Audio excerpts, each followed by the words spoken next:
पूर्ण डोंगराला ट्रायवर्स मारून असा रोड आहे. त्यानंतर थोडं पुढं आल्यानंतर आपल्याला एक पायरी मार्ग लागतो.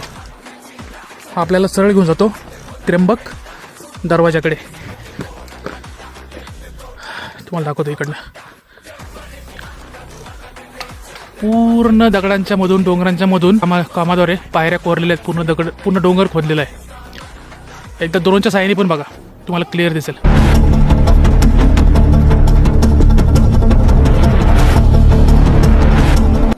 अरे बापरे, काय हे पायऱ्या बघा, पूर्ण दगडात कोरलेल्या पायऱ्या आहेत. आणि तुम्ही पाहाल तर छातीत का पाय उचलला लागतो, गुडघा उचलला लागतो वरती. म्हणजे तुम्ही पाहाल तर पूर्णपणे कातळात कोरलेल्या पायऱ्या आहेत. आणि समोर तुम्हाला थोडाफार दिसत असेल त्र्यंबक दरवाजा. भयंकर आहे. म्हणजे आश्चर्य वाटतं की या पायऱ्या खोदल्या कशा असतील. जे बघा तुम्ही पाय त्याच्या जवळजवळ छातीपर्यंत पाय येतं. म्हणजे पूर्ण वाकडा तर म्हणजे भयंकर कोरलेल्या पायऱ्या. थोडीशी दमछाक होतो थोडा, पण मजा येते.